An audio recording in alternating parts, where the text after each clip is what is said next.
Muy buenas a todos, es un gusto compartir con ustedes este tiempo acerca de este tema, el cual es la importancia del método comparativo lingüístico. Somos el grupo número 5.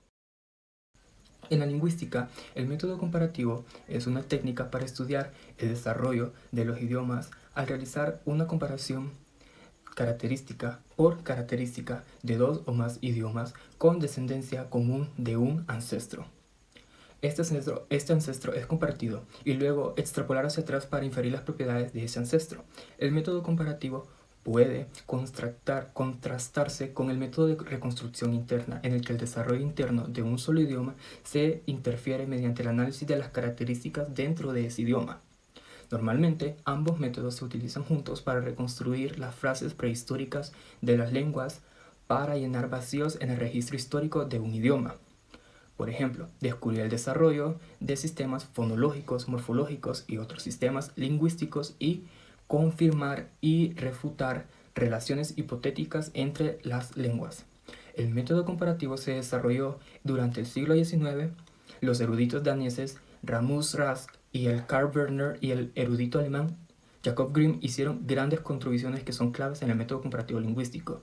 El objetivo del método comparativo es resaltar e interpretar las correspondencias fonológicas y semánticas sistemáticas entre dos o más lenguas atestiguadas, si esas correspondencias no pueden explicarse racionalmente como resultado del contacto lingüístico, préstamos, influencias territoriales, y si son suficientemente numerosas y sistemáticas como para destacarlas como similitudes fortuitas o universales lingüísticos. Entonces debe suponerse que descienden de una sola lengua madre, la cual es llamada protolengua.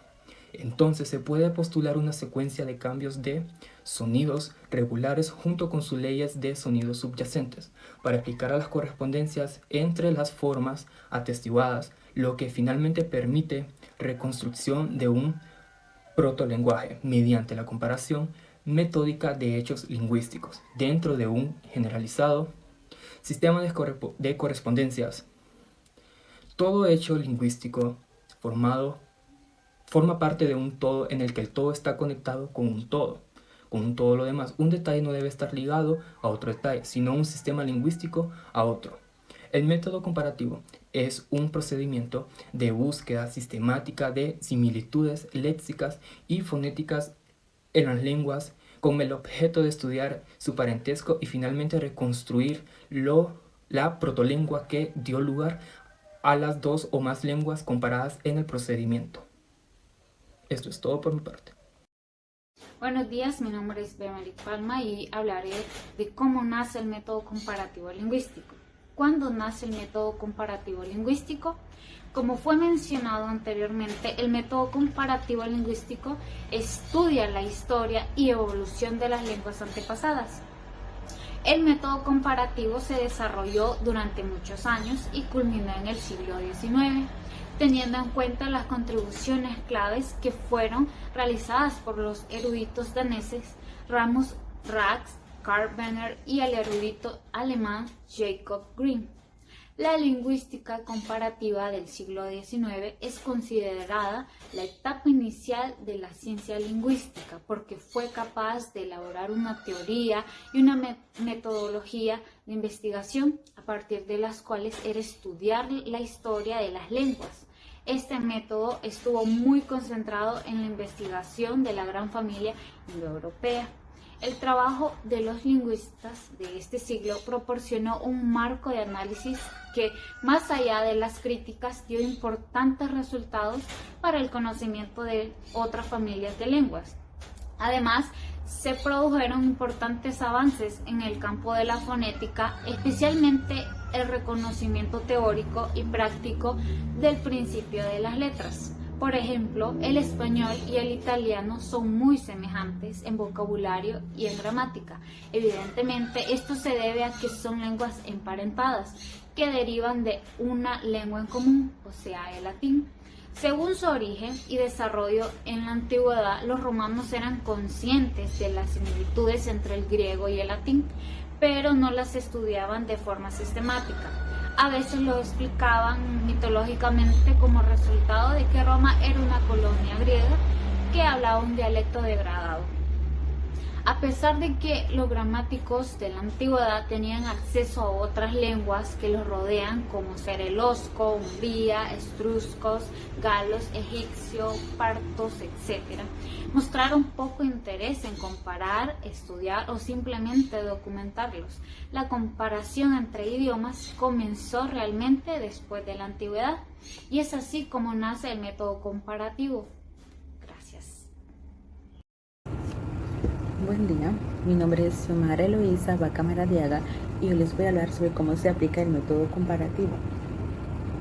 En lingüística, el método comparativo es una técnica para estudiar el desarrollo de las lenguas realizando una comparación característica por característica de dos o más lenguas con descendencias común de un antepasado compartido y luego extrapolando hacia atrás para inferir las prioridades de ese antepasado.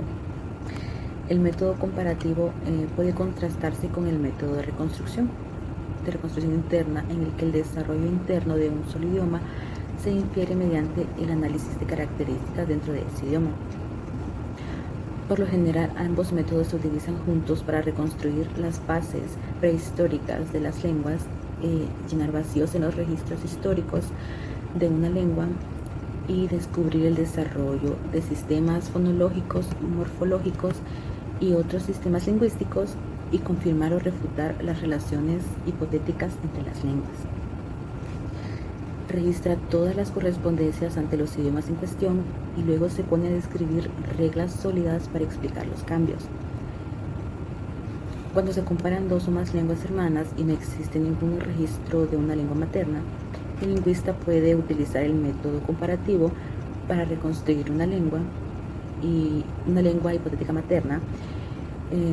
Uno de los idiomas reconstruidos más reconocidos y completos es el protoindoeuropeo, del cual han evolucionado cientos de idiomas europeos del Medio Oriente y del centro y sur de Asia. El método comparativo generalmente utiliza una gran lista de palabras con las mismas definiciones en los idiomas que se comparan. Son preferibles las palabras que probablemente tengan terminación del término nativo en cada idioma, para evitar la confusión que podrían resultar de los términos prestados. El primer lingüista en ofrecer formas reconstruidas de una protolengua fue Augusto Schleicher. En su Compendium der vergleichenden Grammatik der indogermanischen Sprachen,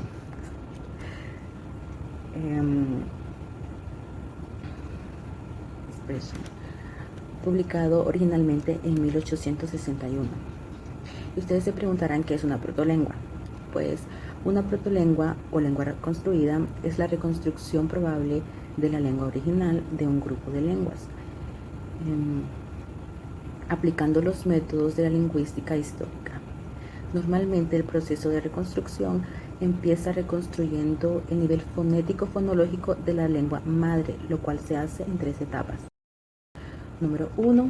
Se establecen listas de cognados, es decir, palabras con significados idénticos o muy parecidos y que tienen formas fonéticas cercanas o relacionables mediante leyes fonéticas.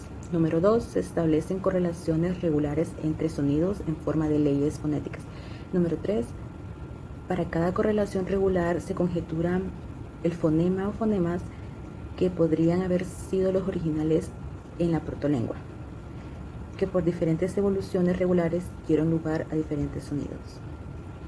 La regularidad de la evolución es lo que explica la ocurrencia de correlaciones regulares en leyes fonéticas. Y esto es todo de mi parte.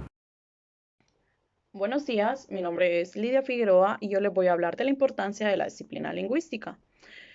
Según la RAE, el estudio teórico del lenguaje implica métodos de investigación y problemas comunes en todos los idiomas. Y para darnos una idea más amplia, la lingüística es la disciplina científica que estudia el origen, la evolución, la estructura de las lenguas con el fin de inferir las leyes que la rigen, ya sean las lenguas antiguas y las modernas. Como toda ciencia, la lingüística tiene sus propias propuestas teóricas, métodos analíticos y campos de estudio. Pueden concentrarse en la pronunciación, las palabras y la sintaxis de un idioma. en particular las relaciones entre los idiomas o las características comunes a todos estos.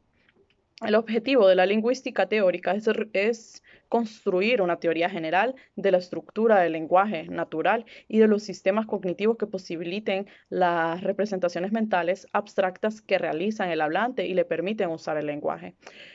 Por ejemplo, los símbolos lingüísticos son cruciales en el lenguaje hablado y escrito, porque esto te permite alinear tus pensamientos y obtener una mejor comprensión de nuestra realidad y una mejor comunicación.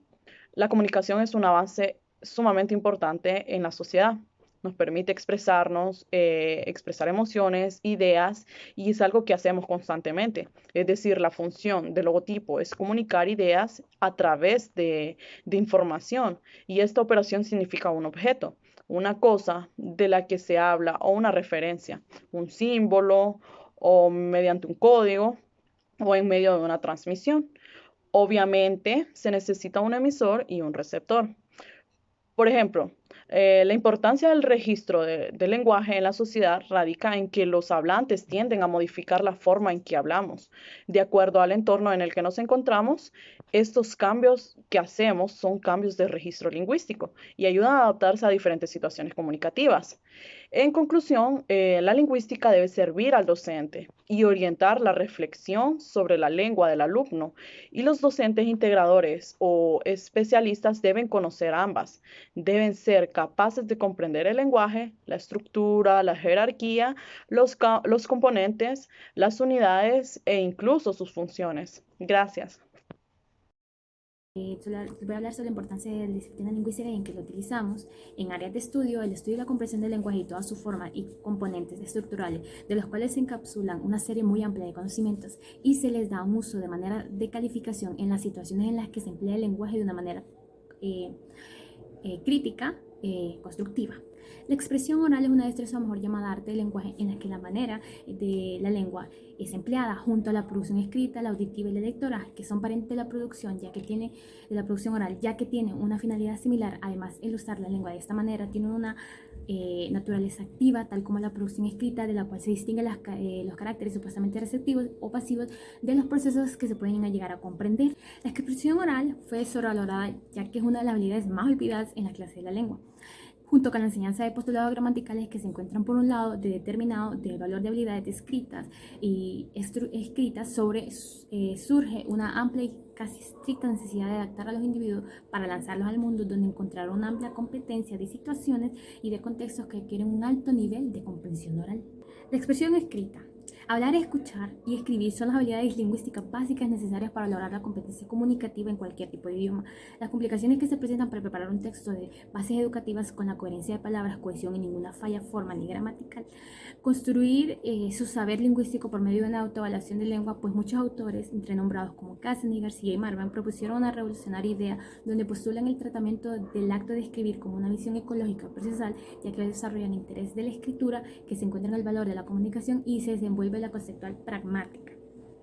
La comprensión lectora. Las técnicas de comprensión de lectora son procesos para mejorar la comprensión de conceptos descritos en el texto, aunque pueden parecer un procedimiento complejo y es muy fácil de aprender, lo que permite corregir con malentendidos de contenido. Las metodologías o los medios utilizados en el proceso de lector es una de las principales capacidades para que el ser humano se alfabetice, socialice, adquiera conocimientos, se exprese y donde aprenda sobre su entorno, donde desarrollan múltiples capacidades que se harán crecer como ser humano.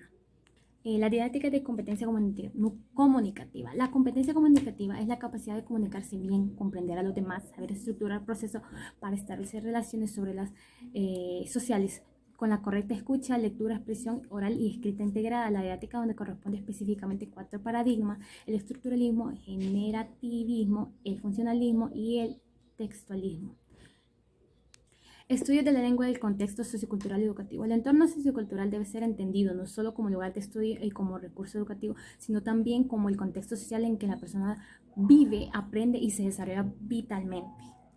Y la educación temática para la enseñanza del lenguaje es forjada de las teorías que orientan el estudio del lenguaje, donde el pasado se tomó como modelo predominante al pragmática gramaticalista, y ahora donde el presente se postulan enfoques de comunicación textuales y funcionales, donde el ámbito sociocultural tiene una gran fuerza de utilidad lingüística en los